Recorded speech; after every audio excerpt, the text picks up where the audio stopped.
जिंदगी एक सफर है, रास्ते मुश्किल ही सही, हौसले गर हैं बुलंद तो मंजिलें फिर दूर नहीं।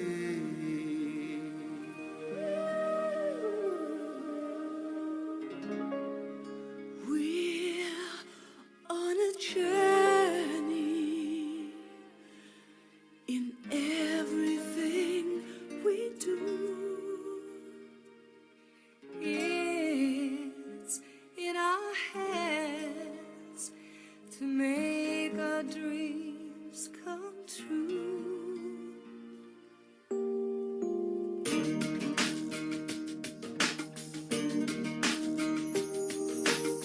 मिलकर हम सब गाएं, सबको गले लगाएं, आशा के बनकर मोती, प्यार की लहराएं ज्योति, अमन हमारा धर्म है, अमन हमारा वतन है। We are the children of the ocean of love, and peace is our religion. We are the children. Peace is our religion, and the land of peace is our home.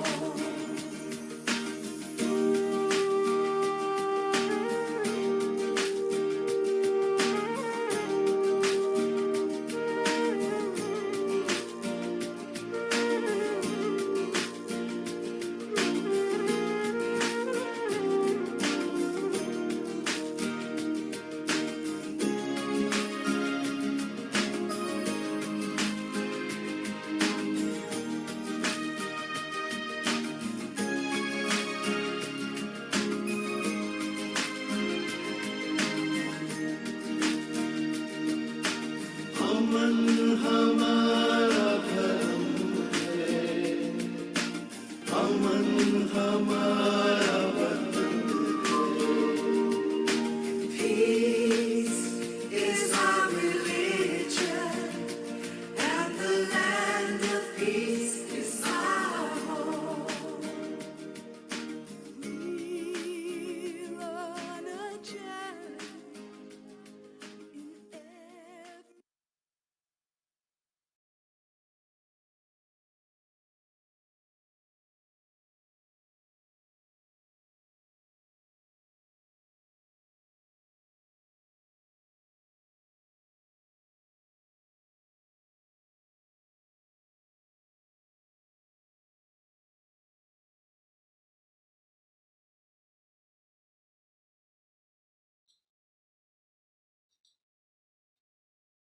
Om Shanti, Om Shanti, and Om Shanti. Good evening, brothers and sisters. Welcome to this evening's conversations. Tonight, we have invited another special sister. She is Sister Kamala from Klang Wang. So tonight, we will learn a lot more from her spiritual journey. Sister, let me give a brief introduction about Sister Kamala. When the first time I met her, if I remember correctly, we were doing some accounting, clearing some accounts. And she was very quiet, sitting in a corner.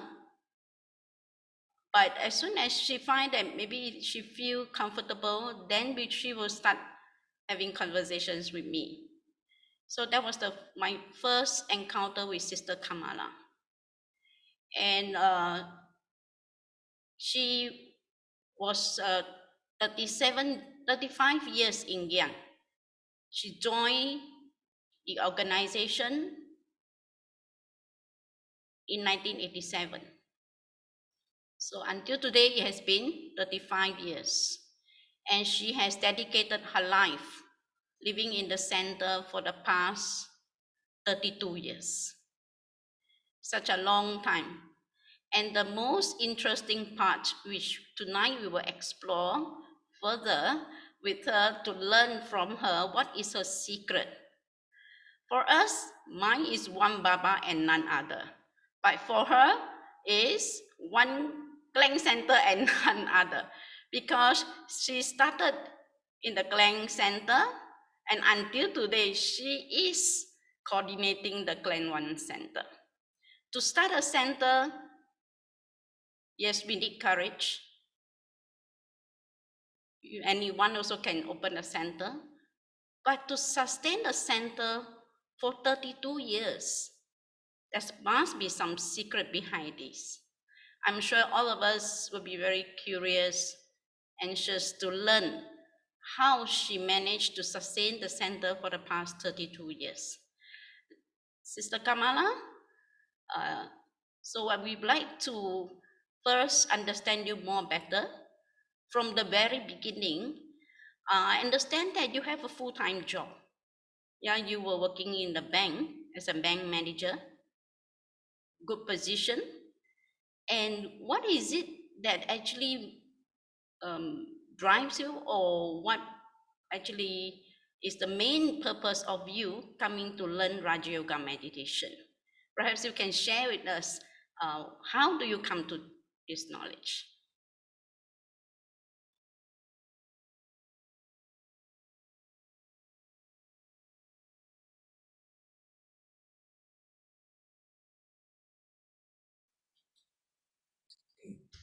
Om Shanti. Thank you very much, Sister Susan, for the introduction. But there's one small correction that I have to make. I'm not a bank manager. I was a staff of the CIMB bank. That was the final time when all the banks were joined together and came under one heading of CIMB. Now, as you had said earlier, I came into this organization in 1987. And the reason why I came into this organization in the first place is because I was actually a seeker of the truth, seeker of God. And besides that, health wise, I was not doing very well. My body was always having some kind of problem or the other. And the main problem being migraine, which I was suffering quite a lot for a long period of time. So this movement, this organization was actually introduced to me by my doctor, the company doctor, and he said, you go to this place, they'll teach you meditation, at least maybe you can help calm you down, maybe you can have better, more positive thoughts. And that was actually what I was looking for. So I came almost immediately after the introduction was given to me by the doctor, and I joined PJ Center. At that time, sisters were running that center. And after going through the course, there are a few things which, as I said earlier, I was actually looking for in my life, and it was actually answered when I did the foundation course. The first one is the introduction of God Himself.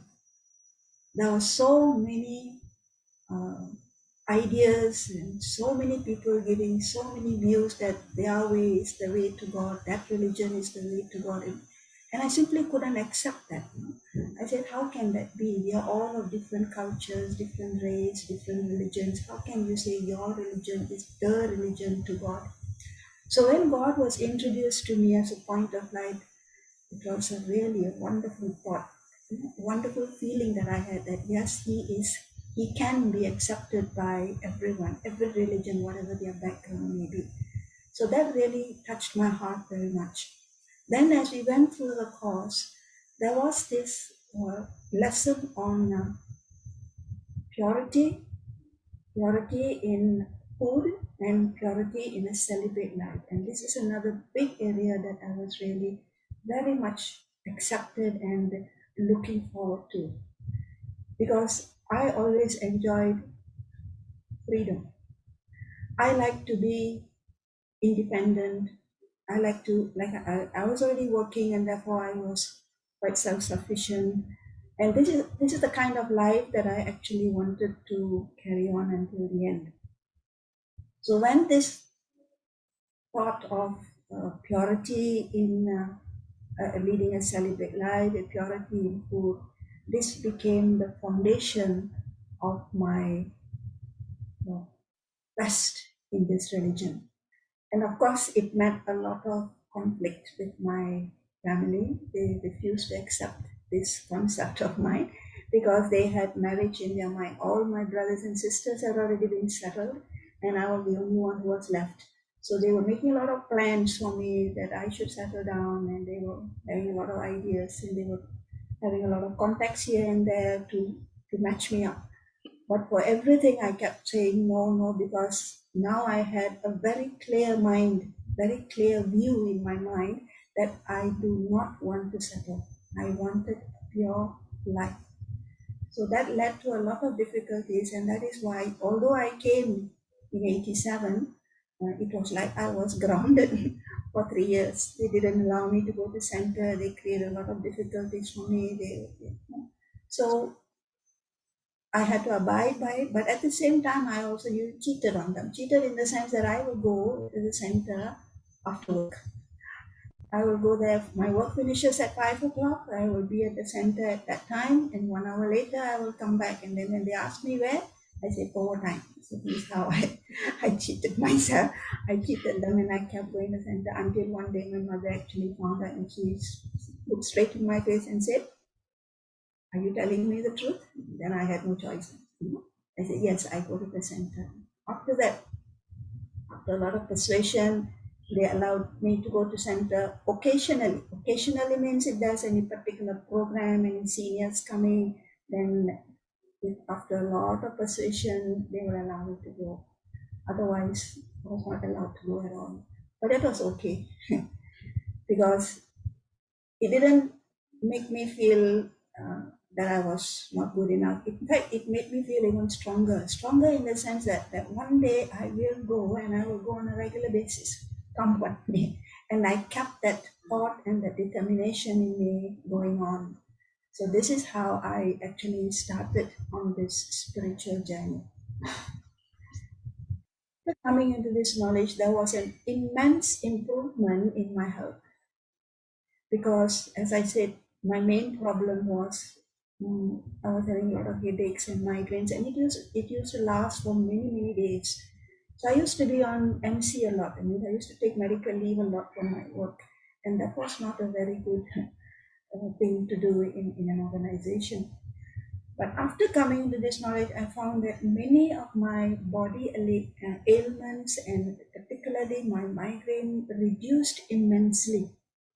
So this was another thing that made me feel that this is definitely the right one, the right path for me to follow, because it's giving me so much of health, happiness, and peace. So naturally, I will cling to this one. So this is how I started. Uh, thank you for your sharing. So then, how do you actually overcome these challenges of your family not actually agreeing to what you are practicing and all that? So, what actually inspire you later on? After 3 years, you move into the center, right?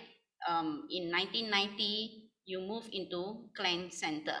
So, could you share with us how do you manage to convince your family members to actually allow you to surrender when dedicate your life to God? Okay. Initially, in the first 3 years, like they say, like Baba would say in the Murli, it's life of, because you're in bondage, you remember Baba more, and that was exactly what was happening to me in the first 3 years of my coming into knowledge, there was a lot of beautiful experiences that I had with Father, with God, which made the link with Him very strong. And I was actually freed from uh, bondage. That means my parents left the body both of them left the body around 1990, early part of 1990. One left after the other. And I was actually quite free at that time because I was alone and I had no bondages. Uh, I had no obligations to anything. I was on my own, and therefore the thought came into my mind that I should do some kind of service for God. He has given me so much, so let me return the service that God has given to me. So the offer came to me to move to Klein Center at that time. But by then, Klein Center had already started in the sense that they were renting a room in someone's house, and then after that, they rented a house using the ground floor alone for Baba's service. And I moved in only at that time. So I was quite free and I was willing to go. So when this was offered to me, initially I was not sure whether I should go or not because I had no knowledge about what life is like in the center. So I approached Didi about this. In fact, Didi herself mentioned it that I should go. Then I was telling, I have no idea what center life is, what I'm supposed to do at the center. So she suggested, you go and stay in the center in Halfway in Penang, stay for a few days and see how center life is. So that is when I went to Penang Center. I was staying there for a few days with Sister Helen. And from morning till evening, I was just observing the routine that they were going through, and I was thinking to myself, it's okay, no problem, I can handle this. So when I came back, when this offer came that I should move to Klang Center, I said, all right, then I had to do a lot of transfers. I had to transfer my job to Klang and things like that. Then I moved here. So initially, it was a little bit difficult because all the time being alone and just taking care of two people, that is my parents, suddenly I'm coming to a group of people whom I don't know, group of people from different walks of life with their own sanskaras, with their own ways of doing things. So it was like a cultural shock for me. Really, it was a cultural shock for me because you're young and they are all much older, they are more mature, they are married people, and I'm single. So the idea of how to manage was something that was constantly working on my mind. So the only alternative that I found whereby I can actually work with them and work with harmony with them and keep going on this path is maintain more silence. So this is what I did. And that thought was always in my mind, come what may, I'm here because of Baba. I'm not here because of anyone, but I'm here because of Baba, because I want to do Baba's service. That was the only thing in my mind. So of course there will be ups and downs, there will be clash of sanskaras, but in spite of all that, the thought was still in my mind, I'm here not for you, I'm here for Baba. So that what kept me going in this, kept me in this center and kept me going on the spiritual path. So since we talk so much about the center, I think it's good to have a look at the clan center. It was inaugurated by Dadi Prakashmani. Yes. So places that the ancestor souls visited always filled with powerful vibration. So I guess it could be due to the powerful vibrations by the ancestor soul today. Clan One is very still stable and still very powerful, having a very powerful vibration.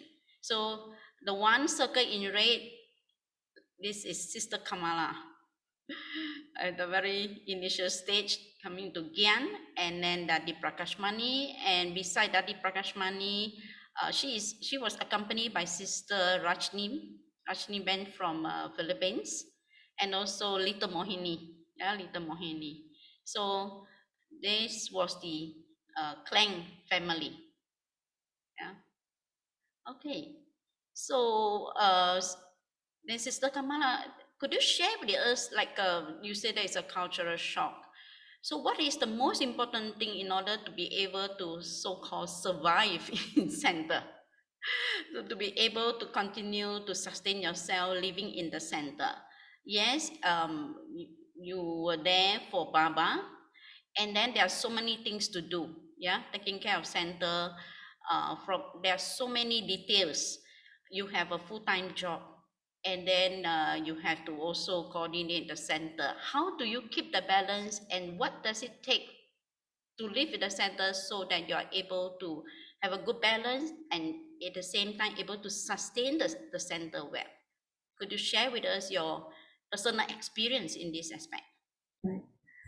Now, we were occupying, as I said, rented ground floor of the house previously, and then after that we moved to this house in Palm Grove. It was a single-story bungalow house, and it was a very big place.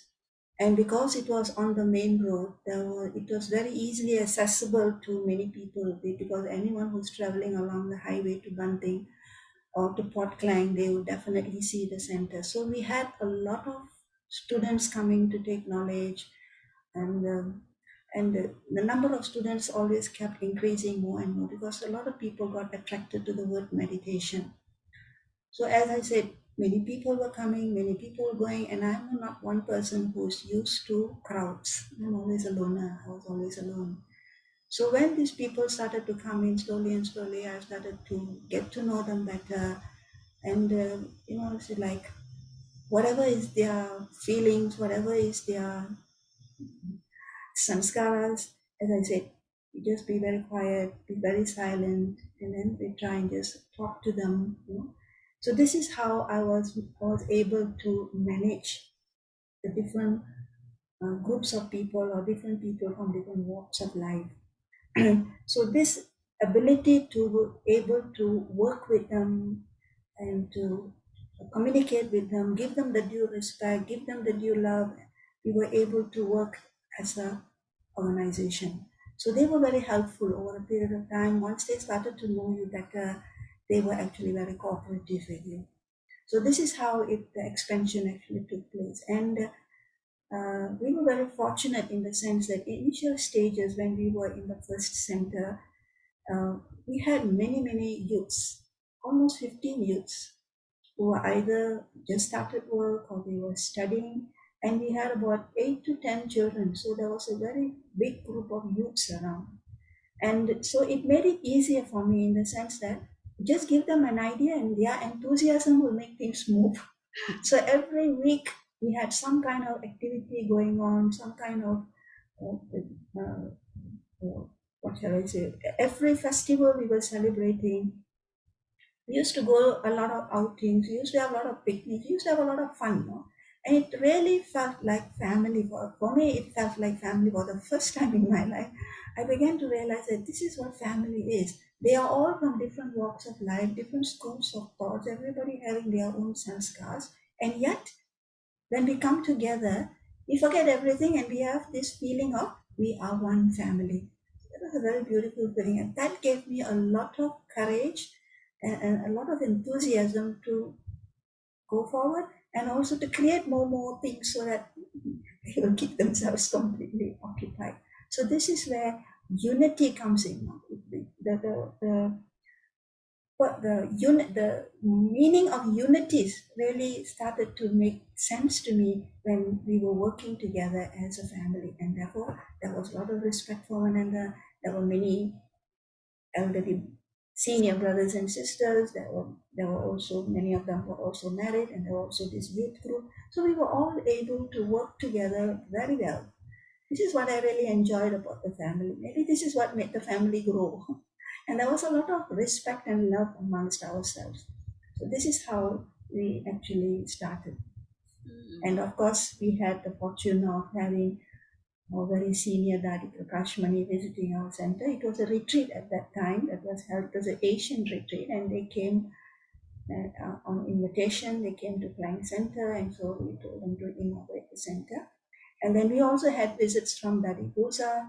We also had visits from Brother Ramesh and Sister Usha. So like this, many seniors, they came, they visited the center. Maybe their presence had given a lot of sakash to the center, and that is why the number of students actually multiplied, increased a lot.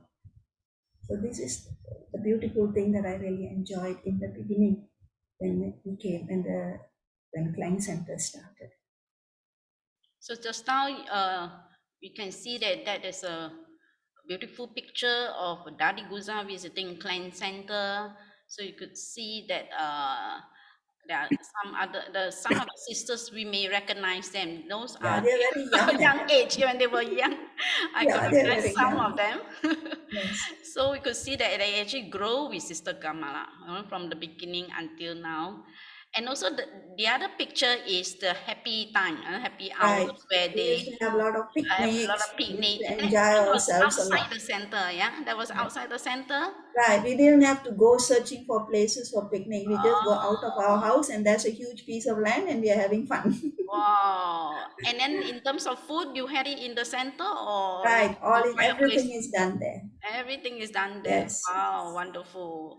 So this is one of the activities that keep the family together.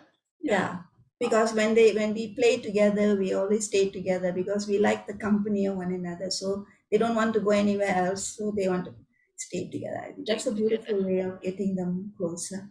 Yeah. Okay, now let's go into more serious matter.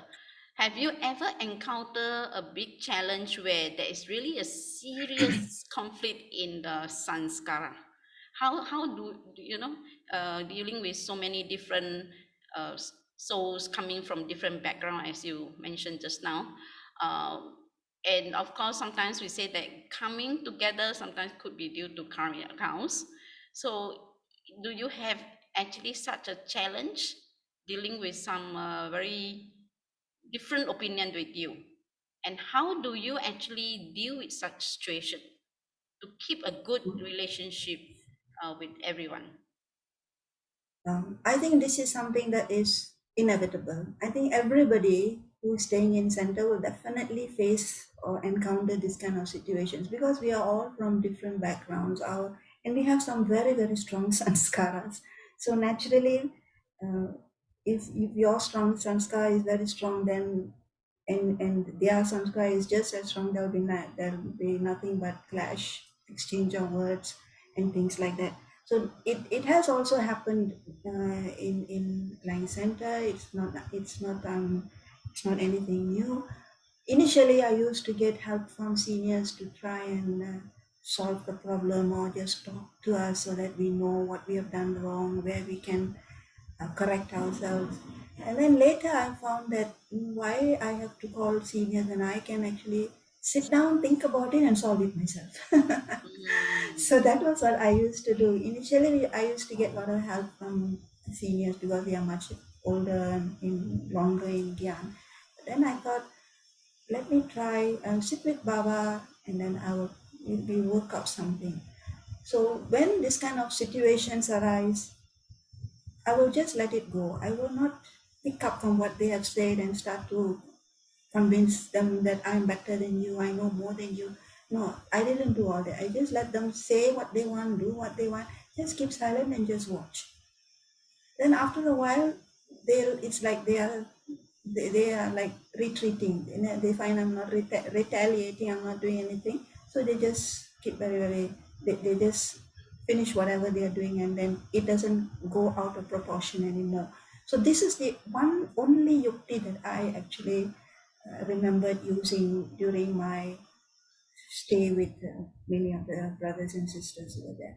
Some are, of course, very strong, they left, but some who were staying on, they stayed on, and then over a period of time, we began to understand one another. Maybe knowledge has played a big part in this because you're listening to mm. knowledge every day, and Baba is telling us little by little, this is what should be, this is how you should be. Maybe that in a very subtle way, I think it has actually worked on each one of us. So over a period of time, we all change. We have to change anyway. So we all change, and now things are a little bit better. What is the one key thing that you find that actually gives you that kind of energy to able to continue? And Okay. maybe in a day, what are your practices that has make you strong, stable, calm, and able to withstand all these challenges? You'll be amazed. I used to think myself I'm a big sister, so I must be I must be good to my younger sisters and brothers. So this was a thought that was in my mind. But they are of course much older than me. But still the feeling is that respect. I mean, everybody wants their room, everybody wants their space. Give them the space, let them do whatever they want, and then when we have the opportunity to calm down and talk. So this is how most of the situations was dealt like this. As I said, some who couldn't take it, they left. But that's nothing I can do about it. Mm. But especially during your working days where you say that you need to finish your work and then you may come back very late, tired really, as sometimes the energy could be low. So how do you sustain yourself during that time when you were working at the same time as at the same time running centers? Yeah, actually, those were very challenging times for me because working in a bank is full time. We only have 1 hour break that is lunch, and in that lunch break also you're too tired to do anything. You just eat and you just knock out. You just lie down on your table, and until your lunchtime is over, and then you continue with your work. It's very very taxing, very tiring. But I had the fortune of having two very good sisters who were staying with me at that time. So if I couldn't give class or anything like that, they will take over. Just like that, they will take over because they understand. So this was how we were able to manage the center. So even if students were coming, it did not matter. If I was not giving class, also it did not matter. There's always somebody else who is like standby. So they will take over from me. So this is how we learn this art of balancing and cooperating with one another. So that was my plus point, I think. This is one of my good fortune. I was able to get the help from these sisters. But you never thought of like, oh, it's enough for me, it's too tiring. And you have that kind of thought to say, oh, perhaps this is not the life that I want. Because No, in school, actually, I never really thought of that. In fact, I was thinking, it's okay, I can manage. I always kept telling my, I can manage. What is that? Oh, no big deal. How you're staying at home also, you're having the same kind of problem. So what is a big deal? You come to center, it's the same thing. So it's okay.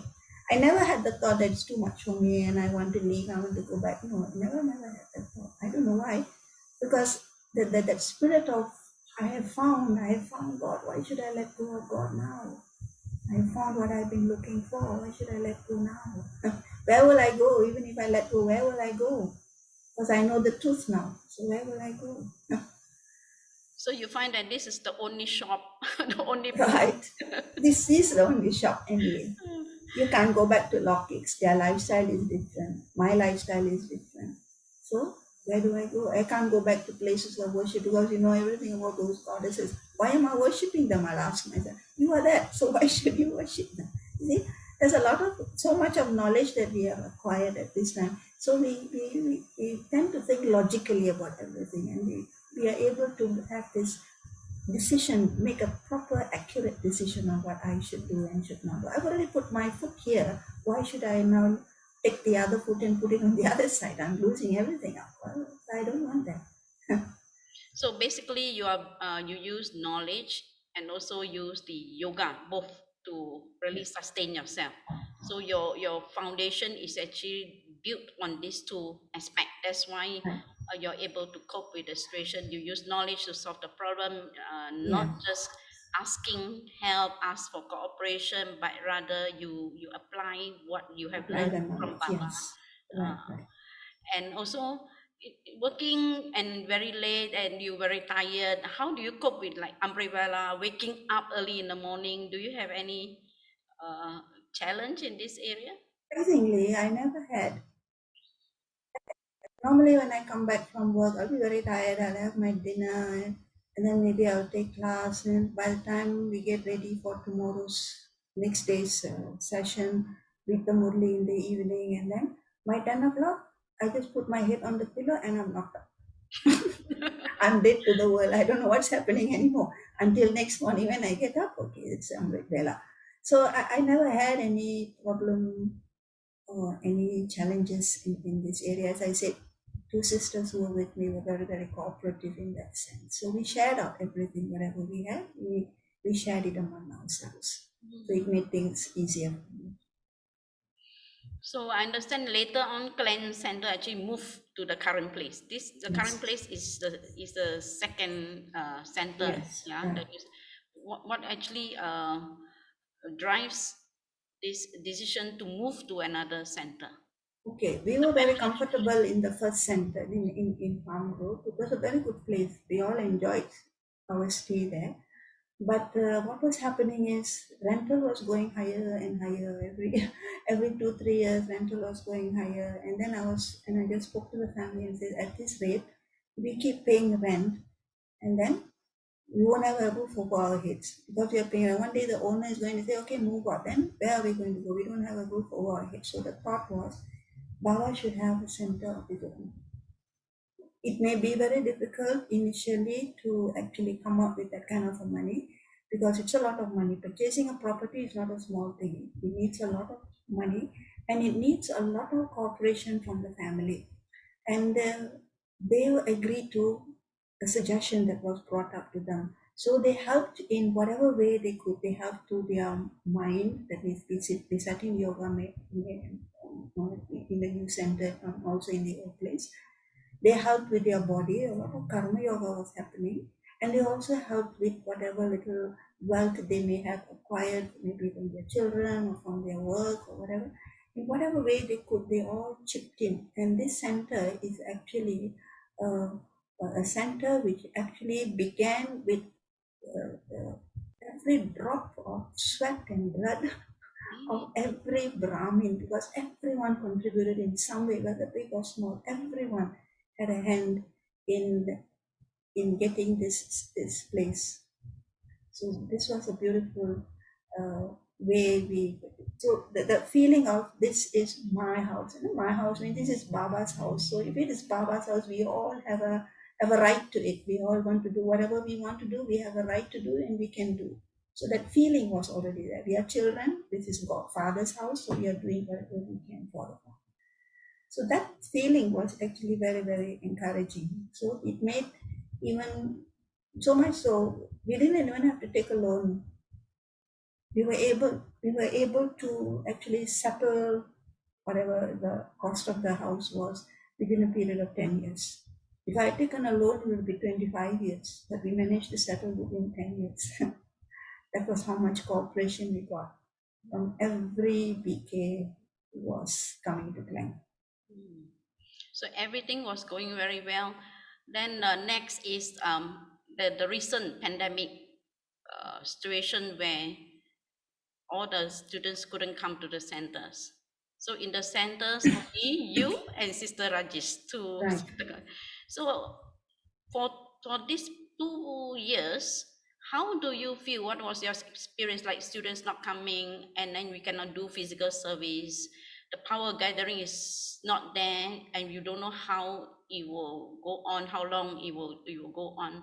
So how was your experience during these 2 years? How do you sustain yourself when there was no physical service? Okay. Now, I think every center was facing this. There were no students coming to the center, but we had this thing called Zoom. We didn't meet them personally, but we met them through computers, and that was also good enough. So we were able to keep in touch with them. We were able to. And there were programs we were organizing, like we used to have celebrations. We used to do it over Zoom also. So it was like everything was normal. Only thing, we never did it anything, and we didn't do anything physically. I mean, we were not in contact with one another, but through our laptops and our computers. So we never really missed anybody. It was all right. We still communicated through our computers, and it was after when they gave certain periods for us, there was this uplift. The MCO thing was uplifted, so they could come for a few months. So that time we could see their enthusiasm for them to come back to the center. They felt very happy coming back to the center because they all missed the center so much. which is quite normal. No? So for us, it was an opportunity to go more into silence, opportunity to read Murlis again. It gave more opportunity to actually read and go into depths of Baba's knowledge, teachings, and understanding better. So this has kept you actually going on and Yeah, never worry about what's going to happen to the center, what's going to never. never. Wow, They wonderful. relax, See, such a powerful relax. Marathi. Whatever has to happen, let it happen. So what? Mm. And then you had to learn like new ways of doing service. So I'm sure at the beginning, like Zoom is an alien to us, Right, alien right? too. So how do you how do you overcome that feeling? Now at my age, now you already have retired for more than 10 years, right? Right. So very seldom touch with the computer, and now you have to learn new skills, Ah, new way of doing service. How do you cope with these changes? initially very difficult. Yeah. Initially very difficult. Everything was like I'm learning some funny language. I don't even know what this is all about. But luckily for me, Sister Rajesh was more well versed in the computer area, so she was able to help her. And we got a lot of help from other centers like JB. They tell us, and brother, and from KK they tell us how to go into Zoom, how to do things. So slowly we started to improve. Initially it was very raw. Everybody was saying, I see you but I don't hear you. It's in the computer, Mm. it's like that. Then slowly we picked up how about the techniques of sound and techniques of picture, and slowly. But for me it is still because I'm not very technically inclined, so it's very difficult for me. But whatever others like sister could do, she did, and we managed. So it is a learning process for all of us, but we managed, no problem. So say that is a, let's say someone is thinking whether to live in the center, whether is it good, or what would you say to them, or based on your personal experience, whether to live in the center? If we want to live in the center, what must we prepare mentally so that we are able to sustain ourselves and live in the center to really dedicate our time for service and able to you know um, harmonize sanskars with others. I think the most important thing for me is the willingness to learn, because there are many what we have, the kind of life we had been living before coming into gyan, and the life after coming into gyan, that is a world of difference. At home we have a lot of, maybe we have a lot of help from others, we have parents there, we have sisters, brothers. If I don't do, they will do, or we have helpers. So everything is done for us. Whereas here, A to Z you have to do. A to Z you have to learn everything. Nobody is going to do it for you. So that willingness to learn, however difficult it is, if there is that willingness to learn, then understanding it, learning it becomes very easy. But the moment I put my foot down and say, I only will do this, I only will do that, I cannot do this, I cannot, then it's going to be a huge struggle for you. So that is what, for me, for anyone for that matter, if they have this interest that they want to do Baba service, be prepared for anything. Mm. Don't expect always to be in the limelight. You can always also be doing something which you don't like and never did in your life. You have to do it. Another thing is, okay, you have given somebody a job to do and they do not do it, or they do it very badly. Be prepared to pick it up and do it yourself. Mm. That's another lesson that I've learned. Initially, I used to say, "Why you're not doing?" And I said, "Why bother? If they don't want to do, maybe why I force anybody to do anything? I do it myself. What is that? Because I told her I can do it." So that willingness to learn is, I think, a very important ingredient for someone who has the desire to move into the household. Mm. So last questions. I'm just curious. You have been living in the same clan center for 32 years. Don't you feel bored, or have you ever thought you need to change some newness? And how do you keep yourself, keep the enthusiasm even we're dealing with almost the family, you have known them for so long. How do you keep up this enthusiasm?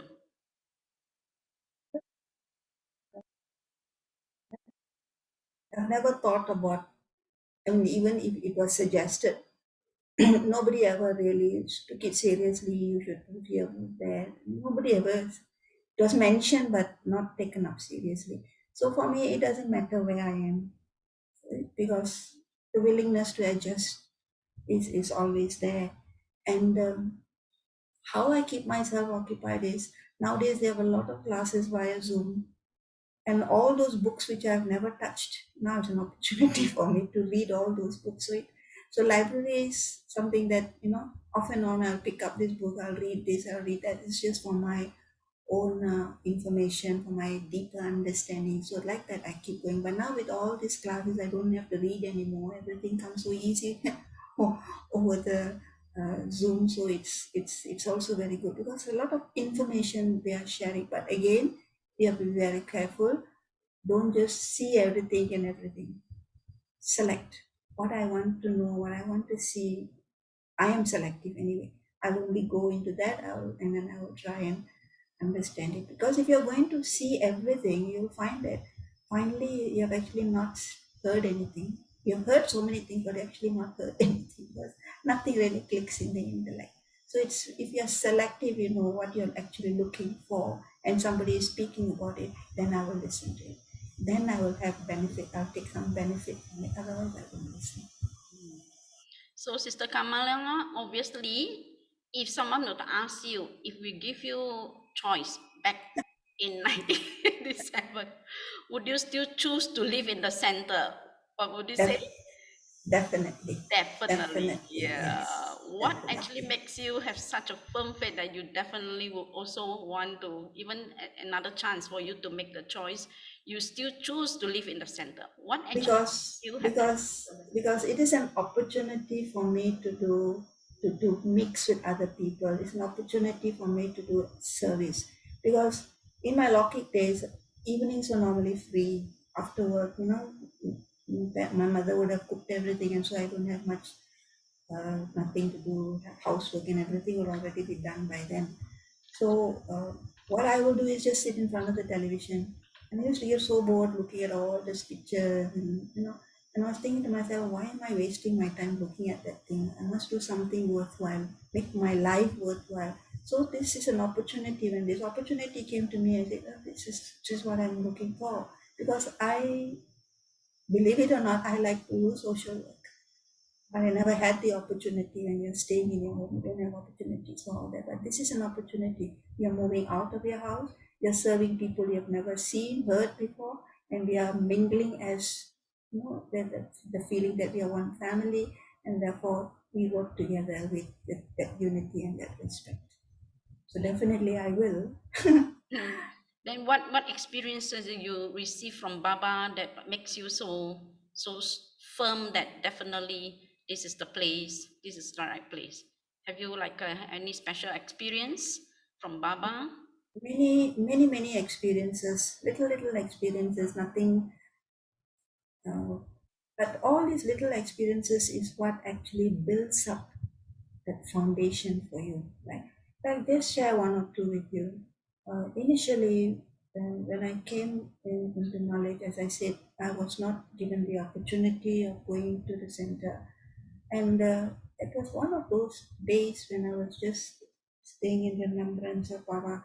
Suddenly, there was this light that came from, I don't know from where it came, that light, and the light was just quite above me, and it kept pulling me towards it. That means my soul was like being pulled towards that light.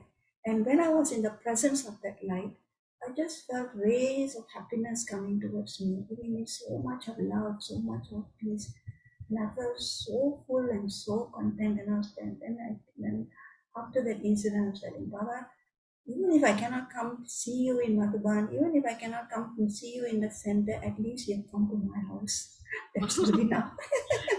At least you come to me wherever I am. So it's a very comforting kind of thing that Baba is totally aware of the needs of the soul, what the soul actually needs. Baba is actually aware. And there was this another incident in Madhuban. There was one season where Baba got down from his dais and started to walk, not the complete diamond hall, but at least half the diamond hall he walked. And it was during one of that time I was there, and as Baba was approaching, coming down the stairs to the diamond into the diamond hall itself, there was this thought in me: there are thousands of people here. Does Baba know I exist or not? I don't know why I had that thought. Does Baba know I'm here or not? Baba was standing in the row, in the row that I was sitting. He just stood there, and I was sitting somewhere in the middle of the row. And he just stood there and gave the sweetest smile you can ever think of. And then he nodded and he raised his hands, like blessing, and then he walked. I said, wow, hears you, God sees you, God knows you. It's an extremely beautiful feeling, to the assurance that yes, he knows you are there. He has heard you. He feels your vibration, and therefore he's giving the return of that vibration. So these are all little incidences that makes uh, my connection with him really very strong. So come what may, I'm not going to break this connection for anything in the world, even if it's for a few seconds. But still, it's worth multi-millions for me. Wow. So like this, many has happened. Okay. Last but not least, we will share the photo that Sister Kamala mentioned about the current center. It is actually the sweat and that actually has brought this center into reality, and it was inaugurated by Didi Dr. Nimala. And the name of this place, the center, is Varani Bhavan, Varani Bhavan, House of Blessing. So this house is full of blessings until today is overflowing with the blessings from the seniors and from everyone in the family. So with this, I would like to conclude today's conversation. Thank you very much, Sister Kamala, for being so, um, share your experiences so openly. Thank you. Seldom Sister shares openly, and today she really share the most of the thing she never share with other people openly, I believe. Yeah, today is the I don't. first time she reveal a lot of secrets that we never know. And thank you very much for trusting us, and really thank you. And next week we're going to have another session of conversation. It will be Sister Pakma will be interviewing Brother Sandiran. So see all of you next Thursday at the same place, same time in the Zoom. Let's meet again in Zoom next week. And with this, we like to finish with one song. Thank you. Thank you, Baba. Thank you, Drama. Thank you, Sister Kamala. Thank you, everyone, for your presence. Because of you, that's why the conversations is successfully conducted. Om Shanti.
The sun must set as the day ends, and so shall all of us.